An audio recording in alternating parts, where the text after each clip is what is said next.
Wondery Plus subscribers can listen to episodes of Cold Tapes early and ad-free right now. Join Wondery Plus in the Wondery app, Apple Podcasts or Spotify. Oh, Canada, a vast idyllic land filled with beavers, loons, lumberjacks, and polite, friendly folks. We have those things for sure, but there's a darker side to the Great White North, full of mystery, crime, the paranormal, and dark history. Join me, Mike Brown, and co-host Matthew Stockton every Monday for the Dark Poutine podcast as we tell dark stories from north of the 49th parallel with the Ottawa game covering more international cases. You can listen to Dark Poutine for free wherever you find your favorite podcasts. Hey, I'm Brooke. My friends and I perform spooky stories on our podcast 13.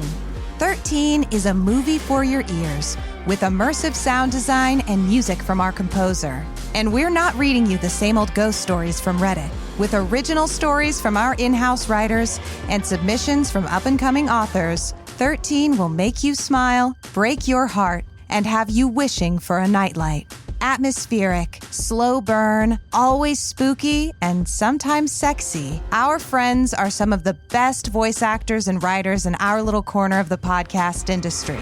So if you want to find out why those figures in black keep meeting by the water just before dawn, why you should never sleep in a room with an empty chair, or why you hear faint music echoing from the abandoned mall, join us by following 13 wherever you're listening right now. That's 13, the word, not the number, all spelled out. Bridget Howard keeps asking for my teeth. Wherever you get your podcasts.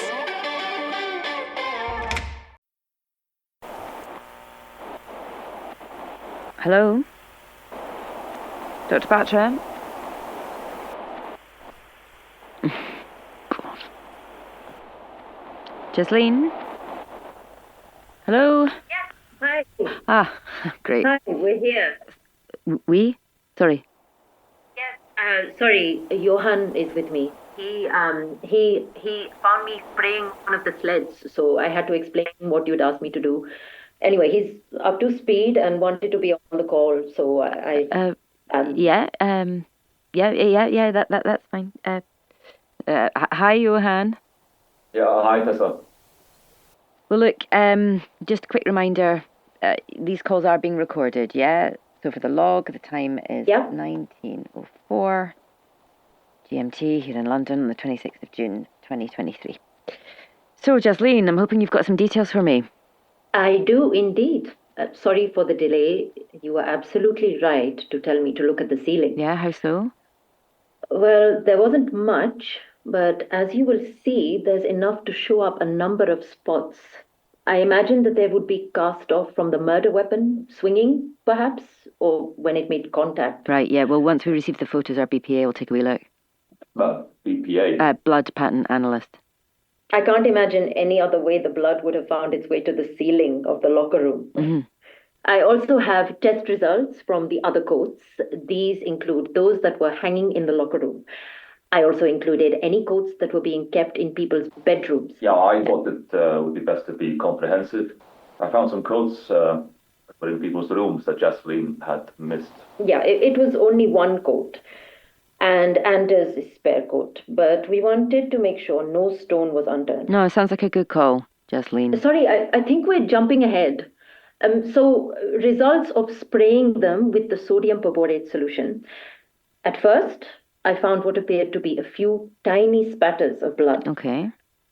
Now, these were on the coats hanging closest to what we suspect to be the site where Dr. Fairfield was struck on the head. That'd be nearest the pool of blood, right? Exactly. Great. Yeah. Now, obviously, I have very carefully taken photos of these spatters, and your people will be able to analyze them. Mm-hmm. But from my reading, I deduced that these were spatters most likely from the blows to the head. What makes you say that? I think we should leave speculation, no. Leave this to the experts, Jasleen. And we have a job to do here. Johan, I'm very happy for yes. Jasleen to tell me her viewpoint. In fact, it would be really helpful at this point, yeah? Like I say, this is not my area of expertise. I can only describe what I've seen. So, on the coats nearest what we think is the murder spot, 2 coats have blood. These present in a cast-off pattern.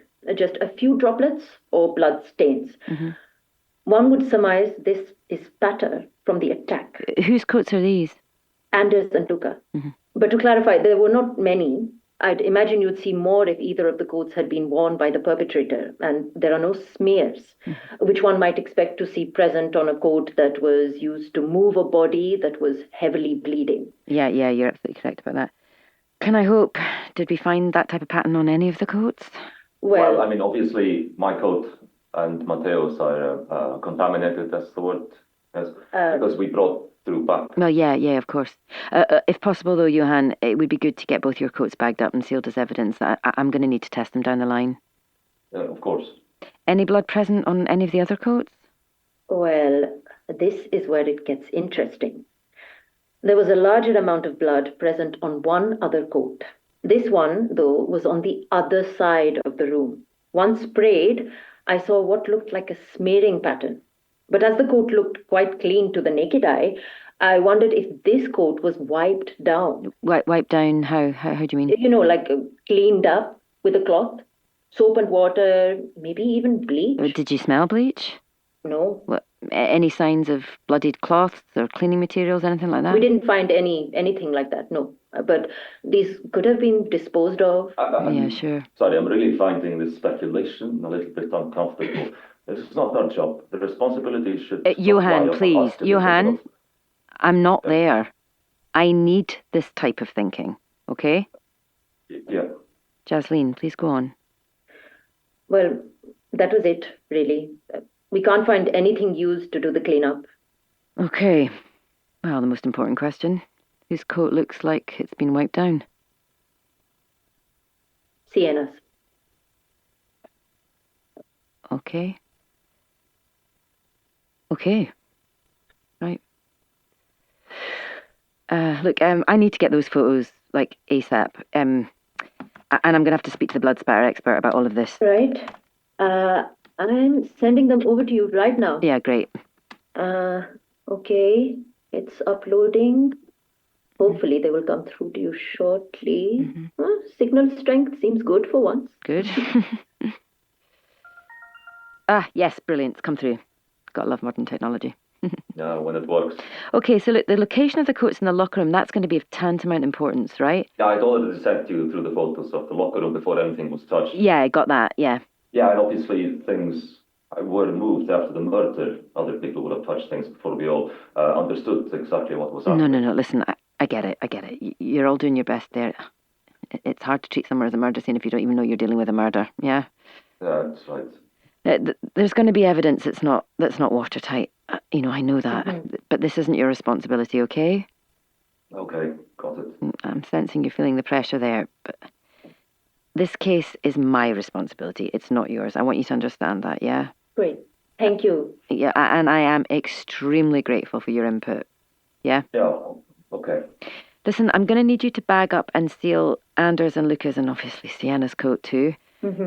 Ideally, I actually want all the coats done, but is that going to be out of the question? I think so. People will need them when the lockdown is lifted. Right. We have enough spare ones to cover the ones with blood, but not all of them. Okay, fair enough. Jasleen, how about those sleds? Anything show up on any of them? Nothing at all, I'm afraid. No. Okay. Right, let's move on from the spatter tests, if we may, then, just in case I lose you. Oh. Sorry? Yeah, seems like the satellites can hear me. Did you manage to get Mark's new bloods taken? I did. He consented. Mm-hmm. The results were very strange. Right? How so? Again, they were clean. Okay. I mean, I checked this time and there was no trace of benzodiazepine in his bloodstream. Nothing at all. But he's still taking them, right? The sedative? Yes, I tested the sample twice. The exact same negative result came back. Benzodiazepines are typically detectable in blood for 6 to 48 hours after use. This detection period can vary from person to person. It depends on various factors, weight, metabolism, that kind of thing. But Mark took his last pill a few hours before the test. He was still showing effects from the drug, drowsiness, a little confusion for it to come up as negative. I wasn't sure if I should draw more bloods. Okay, listen. Johan, Yeah. listen to me carefully here. I need you to search Mark's room. Okay. I need you to comb it for the sedatives you're giving him, and I want you to search every single place. Yeah? Shoes, socks, mattresses. Don't leave anywhere unturned. You got that? And listen, you're going to need to take somebody with you as a witness, but don't inform anybody else. That's really important. Yeah? I'll take Matteo. Someone will need to be with Mark if you take him out. Matteo will take Mark out. You and I search the room. Okay? Okay, you've got that. Yep. Yeah. Okay, so do that ASAP and call me back immediately. Yep. Yeah, I will do. Okay. Okay. Bye. Bye. Go ad-free and get the full experience. Visit coldtapes.com now.